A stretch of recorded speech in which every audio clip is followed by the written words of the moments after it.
Welcome to Hiring Insights, the podcast that provides insight into the executive hiring process and experience. Whether you are a job seeker, a people leader, a recruiter, an executive coach, or simply interested in talent, there is something here for you on Hiring Insights. Today's episode is presented by Top Talent Advocates, where we advocate for executive and legal talent. You can learn more about Top Talent Advocates, listen to other episodes, and hire great talent by visiting toptalentadvocates.com and clicking on podcast. Now here's your host for Hiring Insights, Mosa Fernandez-Goodman.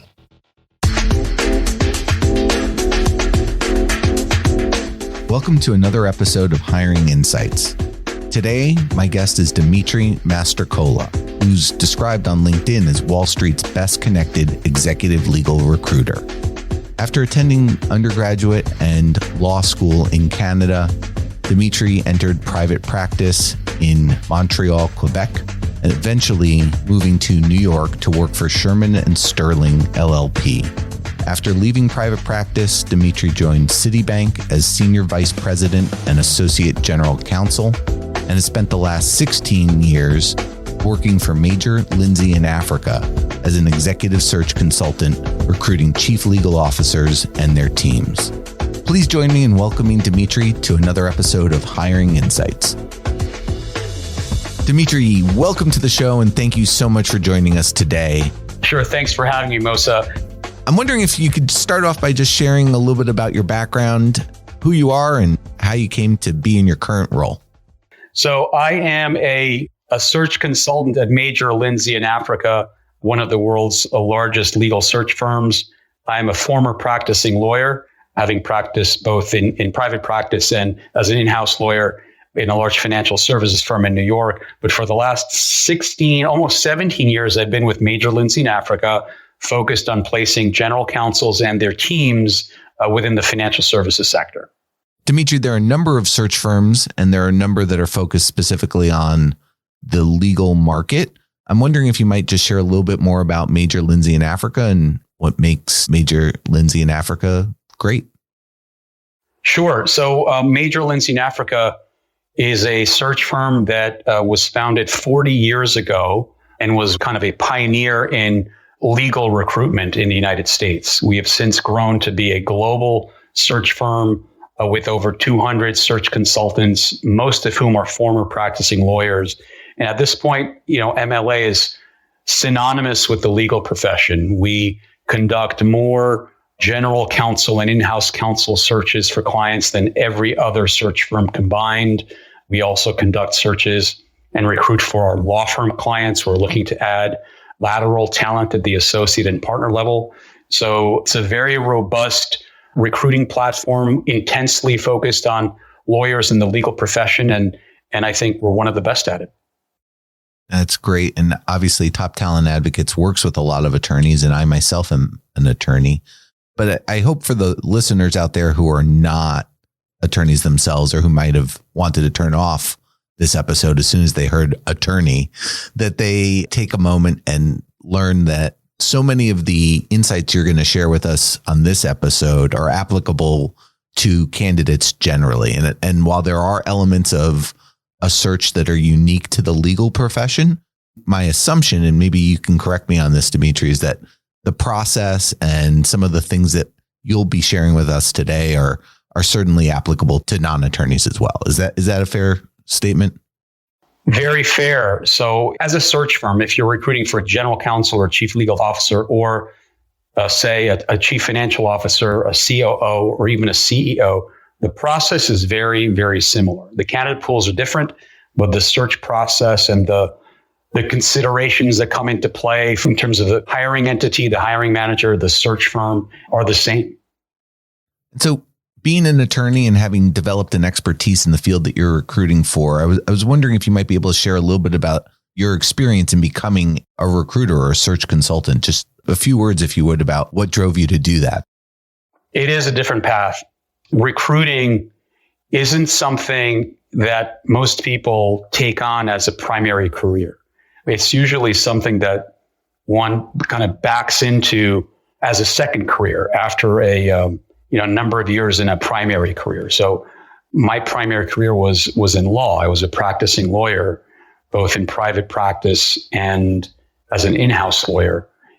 It was close to 15 years into my legal career, I started to get an itch to do something different.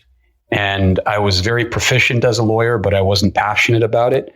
And at the time, I was actually studying and becoming certified to be a coach. And what I wanted to do is become an attorney coach. And I actually began to take steps to do that and eventually quit my in-house counsel job at Citi to launch my own solo attorney coaching practice. I did that for about 6 months and then realized that being a solo entrepreneur and the sole breadwinner of a family with a stay-at-home spouse and kids and a mortgage may not have been the wisest move. And so I had to pivot quickly and go back to finding a real job. But what I didn't want to do was go back to practicing law. So that's when the light bulb went off and the thought of becoming a recruiter or a search consultant in the legal space entered my mind. So let's talk a little bit about the business decision to hire a search firm. You post, if not every day or multiple times a day. I know you post every day on LinkedIn, and some of your posts have focused on why organizations choose to engage a firm. And sometimes they talk about when a search firm isn't the appropriate solution to finding or filling a talent need. When should an organization reach out to a search firm to engage their services? And when do you find that's the most efficient, successful decision for an organization? Well, generally, a search firm is brought in is either a senior strategic role, so it's a role of strategic importance to the organization, or if the role that needs to be filled is simply a difficult one in terms of a difficult skill set, maybe it's a niche skill set, or it's a difficult search because of market conditions. It's just maybe a very tight market. So it really has to do with either the strategic importance of the role or the difficulty of the search effort, which can have to do with the candidate pool, the position description, or just general market conditions. Can you help us peek behind the curtain, if you will? Can you walk us through sort of the milestone steps of a search? When I work with candidates, it's often, I've submitted an application and I haven't heard anything, or I reached out to so-and-so and I don't know where they're at in their process. So just writ large, big milestone steps. If you could help demystify that process from your perspective for those who might want to peek behind the curtain, if you will. Certainly. There's generally two ways a search firm becomes involved in a hiring process. A company may reach out to the search firm directly because of reputation, or they've worked with the firm before, and they'll just call the firm and say, hey, we have this, we're looking to hire this senior person. It could be a chief legal officer. It could be a deputy general counsel. It could be a chief compliance officer, for instance. And they say, let's talk about engaging you in a search. The other approach is it's a competitive bid situation, if you'd like. The company is speaking with 2, 3, 4, 5 different search firms, and they invite the firms to pitch competitively against the other. And then after the pitches, they kind of select a search firm. So assuming a search firm has been engaged, or the milestones typically are as follows. So the company will sign an engagement letter with the search firm, whereby the company agrees to pay fees. Typically, an executive search firm fee is 1/3 of the annualized total cash compensation for the candidate. The fee is typically payable over the course of the search, usually in 3 installments. First installment when the engagement letter is signed, the second installment typically when a acceptable candidate is submitted, and the final installment usually is upon offer and acceptance. There are variations to that, but that's generally, at least that's how Major Lindsay in Africa does it. Then engagement letter is signed. What happens then is the search firm and the key internal constituents of the company need to agree on a position description, on a position specification. This is a document that the search firm will use to go out into the marketplace to market the opportunity. It's a job description. And it's something that is usually prepared by the search firm based on an internal draft provided by the company. So the company will have, one pager or two pager with a number of bullet points. The search firm will take that, work with it, beef it up a little bit. They go back and forth with the company, finalize it. Once that's finalized, then the search firm is positioned to go out into the marketplace, go to market, as we say, and launch the search.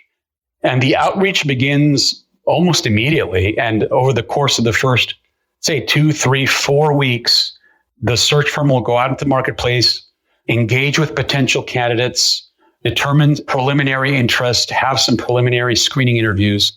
Generally at week 3 or 4, at least in the case of MLA, that's when we like to provide our client or the client with an initial progress report with some resumes and profiles for the client to consider. We like to call this a calibration discussion. What that means is it provides the company with an early opportunity to provide feedback into the candidate pool, into the candidates that the search firm has come up with in the early going.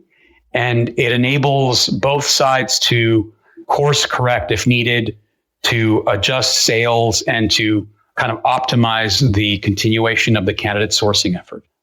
What happens after that is some companies like candidates to be submitted in the slate format, which means it's basically a list of 8 to 10 candidates, or maybe it's 6 to 10. And this is kind of the final slate. And then the company decides which of the candidates it would like to interview.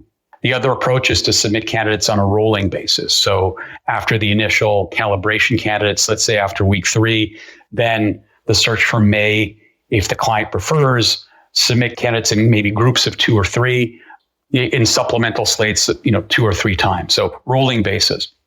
Weeks 8 to 10 into the search firm will probably have canvassed the market pretty thoroughly and be confident that the candidates they've submitted to that point are sufficient in terms of, being confident that at least one of those candidates will be the one who ultimately gets the job.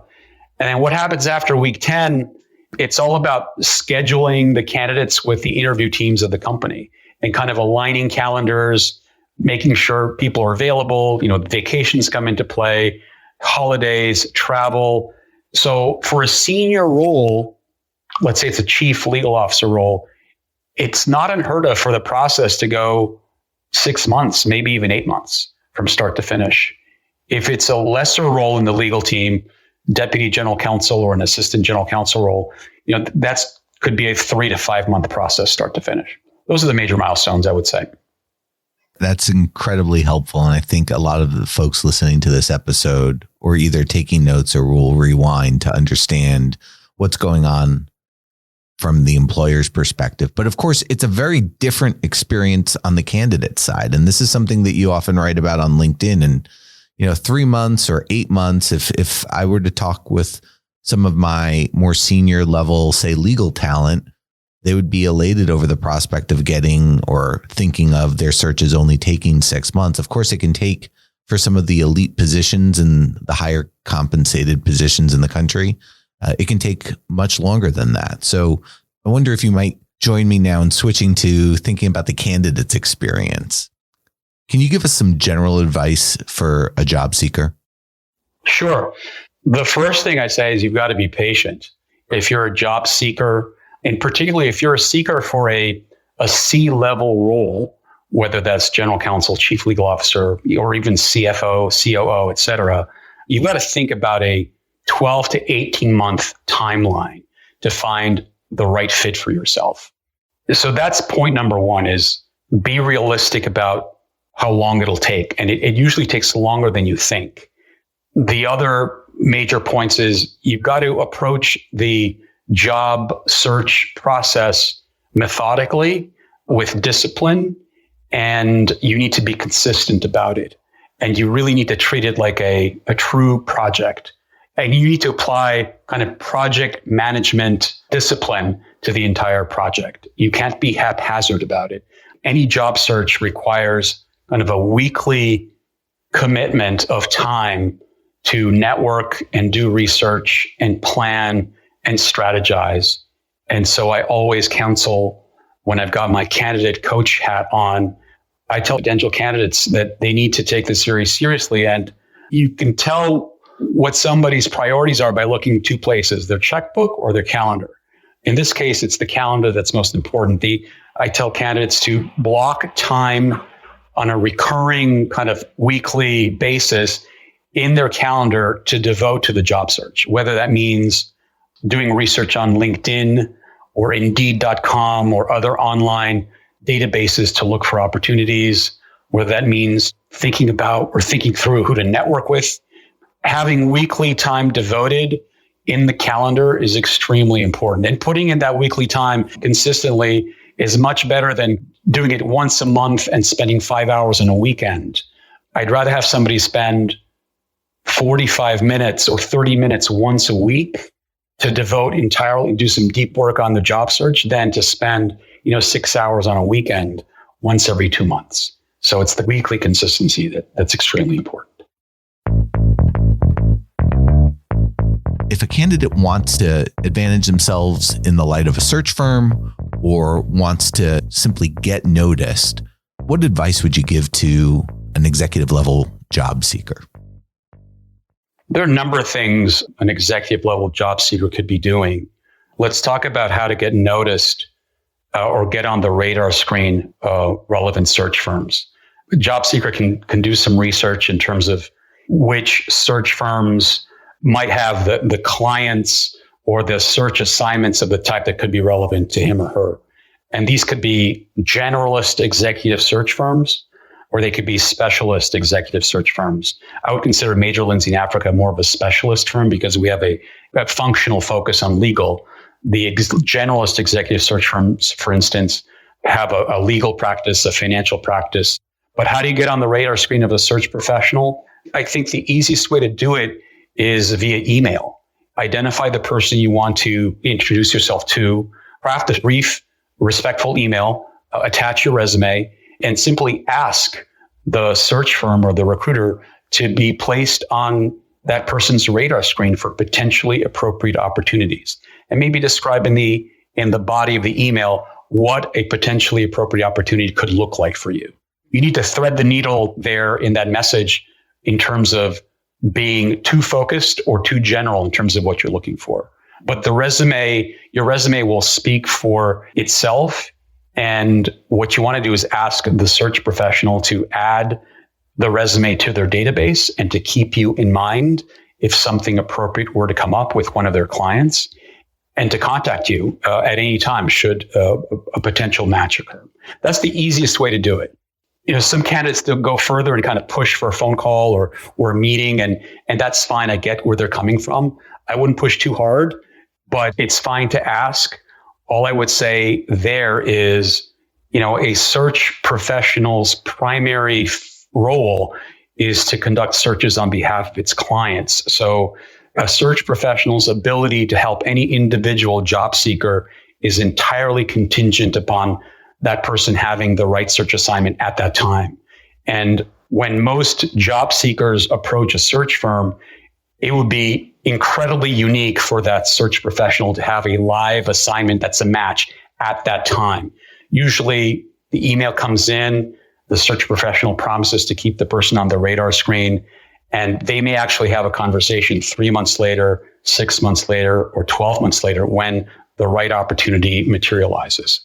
So that's the way to get in touch with a search firm and get on their radar screen. And it's okay to follow up. You want to do it kind of on a normal cadence, but not too often. So I recommend quarterly. Just shoot an email and say, hey, I'm still looking, still on your radar screen. If anything comes up, do let me know. That would be well received and an easy way to just stay front of mind with the search firm. Sure. No, I think that's great advice as candidates look to approach search firms to signal to those firms their level of interest in potentially being placed at a client. Of course, search firms only have a certain percentage of the market. And to your astute comment, the timing has to be right. So if I was an executive level job seeker today, would your advice of presenting yourself to search firms be where you start and stop? Or what are some of the other pieces of advice that you would give to clients or candidates who are looking for their next opportunity? I can't imagine it starts and stops with an email to search firms. No. I mean, staying in touch or getting known by search firms is just one part of the strategy, and it's not even the major part. So it's probably 20 to 30% of the strategy. I mean, most of your effort as a job seeker has to be in trying to uncover positions in the word of mouth market, and which means either the word of mouth market or positions that are actually posted online that aren't being handled by search firms. So that's where most of your efforts need to be placed. And that requires a lot of diligence and just good old fashioned networking and putting your head down and doing research on a weekly basis. So networking means, speaking with contacts in your warm market. So these could be former colleagues, people you went to school with. If you're a lawyer, people you went to law school with, maybe somebody you went to business school with or undergrad, people you worked with in your early career who have moved on to other places. Think through individuals in your Rolodex. I'm dating myself by saying that, but in your kind of contact list, in your warm market, and think about who might be in a position of hiring authority, but more particularly might be positioned to refer you to somebody that has hiring authority. And so my experience has been that many people underestimate the depth and breadth of their contacts. And so it sounds like an obvious thing to be networking with your contact list, but most people don't do it the right way and underestimate how many connections they truly have. So it takes a fair amount of focus and thinking and strategic thinking to think through the connections that you have and connect dots to others in your network.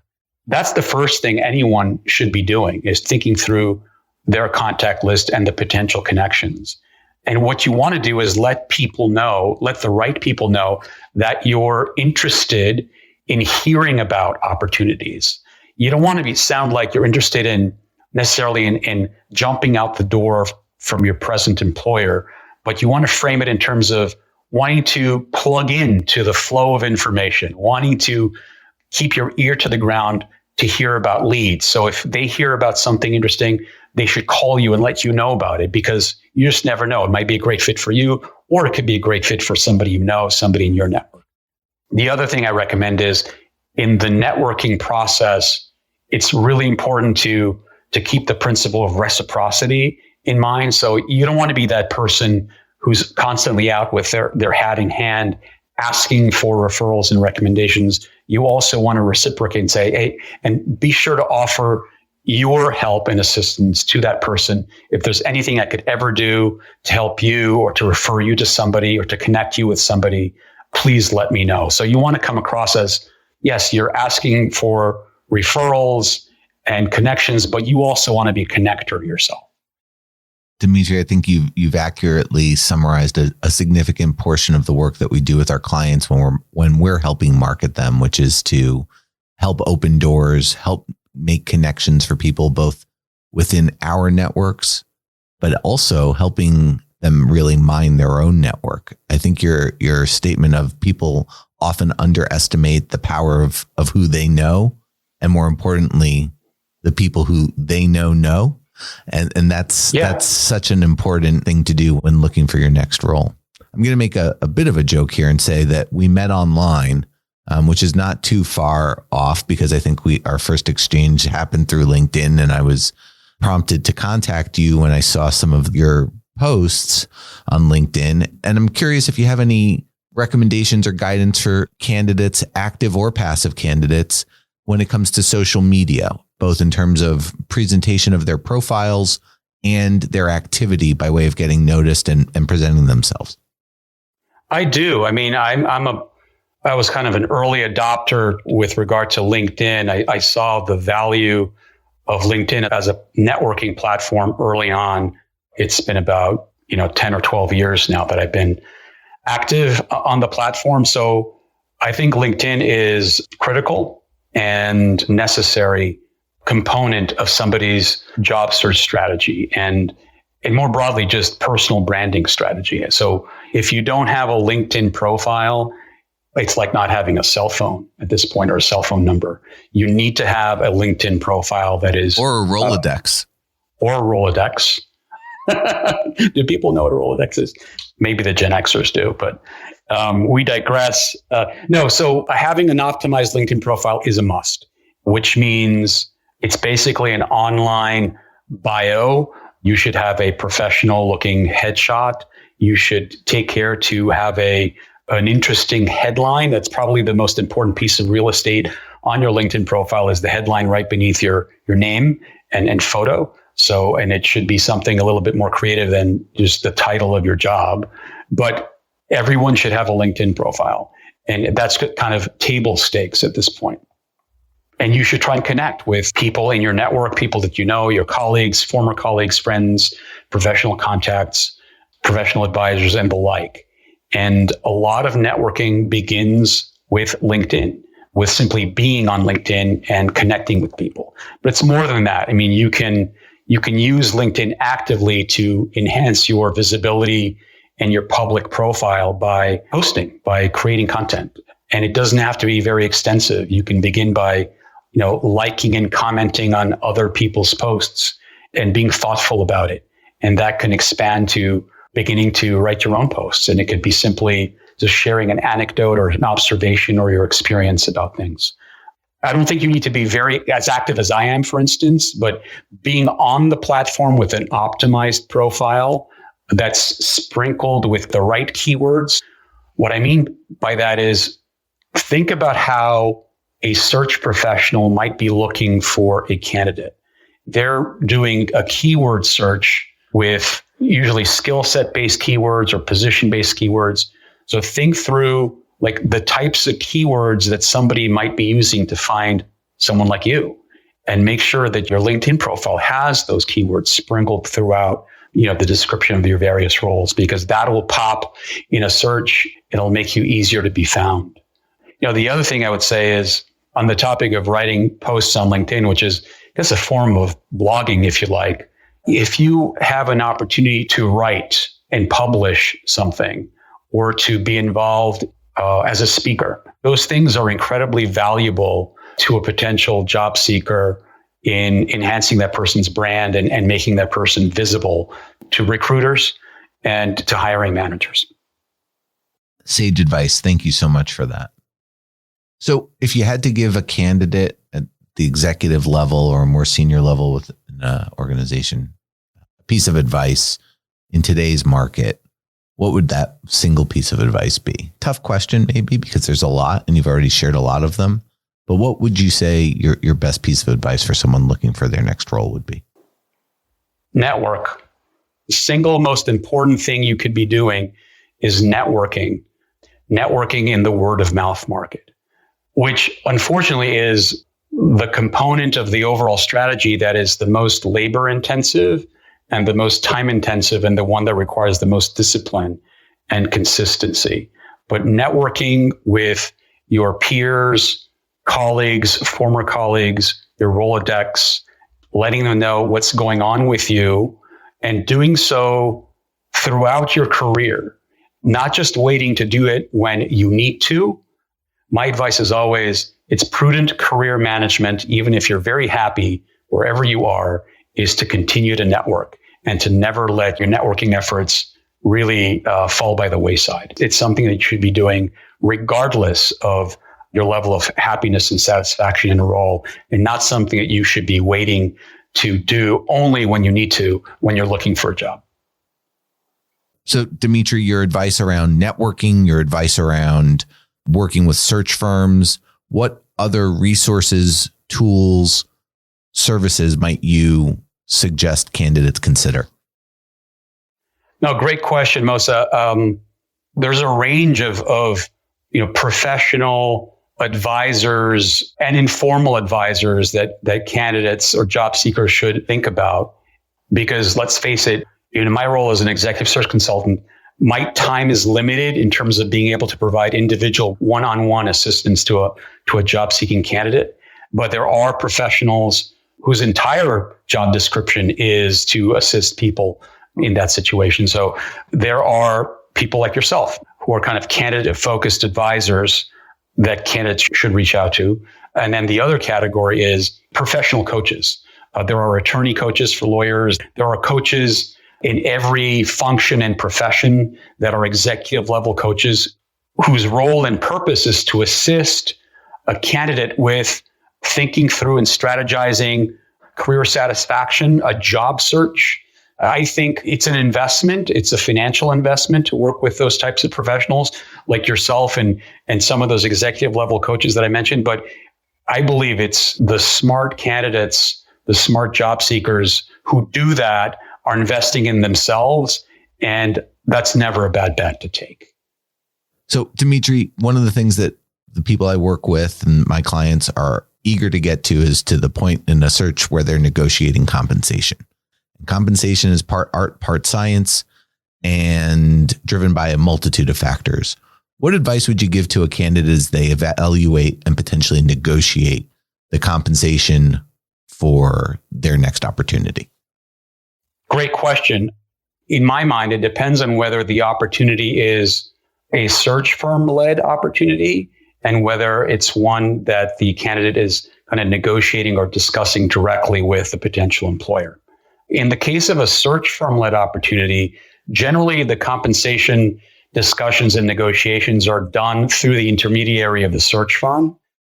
Even with the search firm-led opportunity, with the search firm kind of acting as the go-between, many C-level candidates will also, in parallel, engage with, it could be an executive compensation attorney to advise them on the negotiation or how to structure an employment agreement, or some other type of consultant, maybe someone like yourself, to help negotiate kind of the finer points of the comp package. But generally speaking, I would say if it's search firm led, it's usually candidate, search firm, employer.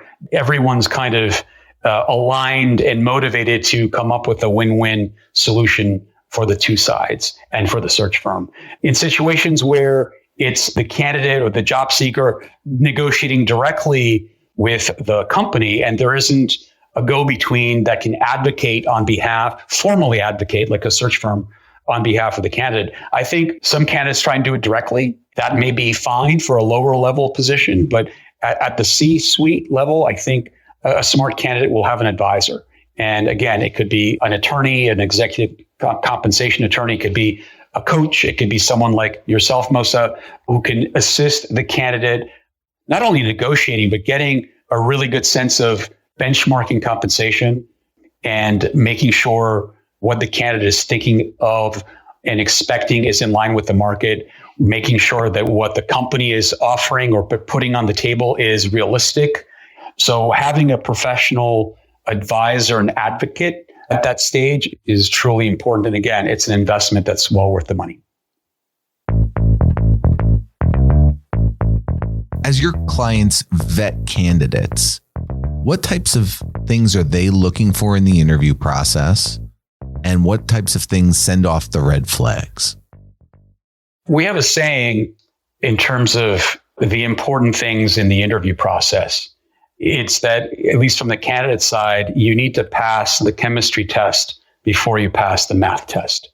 What do I mean by that? Chemistry is the establishing rapport with the company, with your interviewers, establishing connectivity, coming across as a high EQ as well as high IQ person, having strong interpersonal skills, and being a potential cultural fit for the organization. So that's the chemistry test. That often comes before the math test. And the math test is alignment on hard skills. It's skill sets, and experience in terms of substantive skills required to do the job. So both aspects are important. The soft skills, the interpersonals, the communication style, the attitude, the EQ, as well as the alignment on skills, right experience, right, academic credentials, right pedigree, that sort of thing.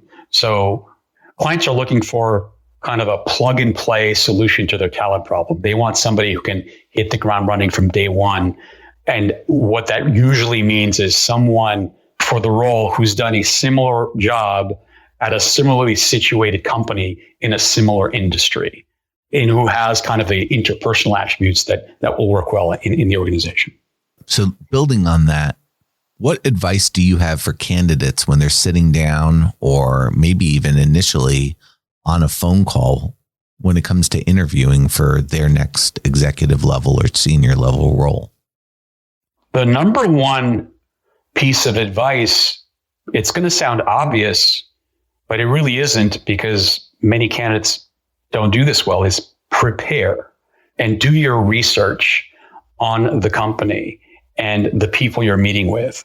And I'm not talking about doing it the night before the interview or the day of. I'm talking about spend a couple of days or the weekend before you're going in and do a deep dive and research as much publicly available information you can get your hands on with regard to the company, their executives, the leadership team, and look at, the internet is your friend, Google is your friend, public filings are your friend. Dig into all of it and come in armed with questions that demonstrate your curiosity, demonstrate the fact that you've done homework. You want to come across as a thoughtful candidate who is sincerely interested, not just to get a job or to make a move, but sincerely interested in that company in a way that you can articulate with specificity why, and as well as articulating with specificity why you're interested in the particular role. So all of that requires prep and homework. And it's not something you can do in a haphazard way the day of or the night before. So proper preparation is key. And you'd be surprised how many candidates, even at the C-level, kind of go in unprepared. And it shows. I get the feedback from my clients that the candidate wasn't truly prepared. It rubs them the wrong way. Perhaps obvious advice, but maybe not obvious enough for too many folks. It's not uncommon for us to spend entire weekends working with individual clients, or several weeks if there's that much time between interviews, doing exactly that, right? The internet is your friend, public filings are your friend. I think the only thing that I would add to your answer on that question, Dimitri, might be reflecting on the industry as a whole, because if someone's moving between like companies, making sure that they're current and not just focused on that one company helps provide a better and more global perspective. I agree. As a search consultant, I imagine you sometimes get put into situations that obviously you're trained how to handle, but sometimes you have to balance competing interests between those of your client and those of a candidate. So helping to broker what is ultimately a win-win or triple win, I guess. Can you share with us a little bit about it, how you might do that, and maybe even a story about how you've handled that in the past? Sure. I think executive search consultants really earn their fees at offer time and getting deals across the finish line. So yes, we need to present great slates of candidates, shepherd them through the process and manage candidate expectations and client expectations. But where we really earn our fee is getting a candidate over the finish line. And that usually involves having to assess a number of different factors, including compensation, but not exclusive to compensation. So how do we do that? You have to be in close contact with both your client, the hiring company, and the candidate. And as the search moves forward and is getting closer to the offer stage, you need to be really in close contact with the candidate. What happens with candidates sometimes is you think you're having deep conversations with them through the process, but you're really not, because it's only when the situation becomes real and an offer is actually on the table or is imminent that some of the true and deeper concerns that a candidate has come to the fore. And so you may be hearing things from your candidate for the first time after a 6-month process, and you're hearing them for the first time at offer time. So you need to try and avoid that situation of being surprised by having deeper conversations with the candidate about compensation, about deferred comp that they may be leaving on the table, about if it's a relocation situation, about the family situation. You asked about a red flag. One of the red flags is if you're dealing with a senior executive, making a big move that requires relocation and you're speaking with the candidate throughout the process, if that candidate doesn't bring up their spouse and doesn't discuss whether the spouse has bought in to the situation, that's a flag. Because, in a move like that involves a spouse and children who are in high school, or spousal buy-in is incredibly important. And if you don't hear about the spouse's opinion throughout the process, believe me, you will hear about it post-offer and it becomes an issue. You want to be having deeper conversations with candidates as you get closer to the finish line. Dimitri, obviously you're focused primarily on in-house legal market, and the firm that you work for, Major Lindsey in Africa, focuses on in-house law firm and compliance talent. So you have great perspective given your tenure and that breadth of the market. Where's the legal market headed? What are some trends and some insights you might share with those listening? It's interesting. The legal market is changing. Law firms are changing. That's for certain. I think in a post-pandemic world, we've all realized how effective and productive attorneys can be working remotely, whether that's fully remote or some type of, hybrid model of remote work. So I think that working remotely versus in office is a debate that both law firms and corporations and their legal departments will be having and continuing to have over the course of the next few months and years. And I'm not sure where things will land, what the equilibrium point is, but I do know that what we've learned over the last couple of years is legal work, legal advice can be very effectively and productively delivered remotely. And so having remote teams, legal teams, in-house counsel teams, and whether that, again, it's fully remote or, it's 3 days a week in office with some flexibility on a Monday, Friday, we're going to continue to see that, and that situation will continue to evolve. Again, I have no idea where it'll all land. And like many observers, I'm curious to see how it will evolve and shift, but the shift is underway. It's almost like you can't put the toothpaste back in the tube at this point in terms of kind of the 5 day a week in office work week. I think that's in the rearview mirror for the most part, except perhaps for the most senior legal roles in the legal department. Interesting. So does that impact a candidate's search and their geographic reach when it comes to targeting organizations and looking for opportunities? It does. It absolutely does, because, and we're seeing it now, there are many more positions available that are fully remote or partially remote. And so companies that are looking to make those hires are opening up a national candidate pool for themselves. Company may be based in Chicago, but they're open to having the right candidate be sitting in San Diego or Atlanta or Houston or Des Moines, Iowa. And so it's about finding the right candidate with the right skill set, and the geographic location of the candidate becomes a little bit more secondary. So it opens up the candidate pool for the hiring company, for my clients.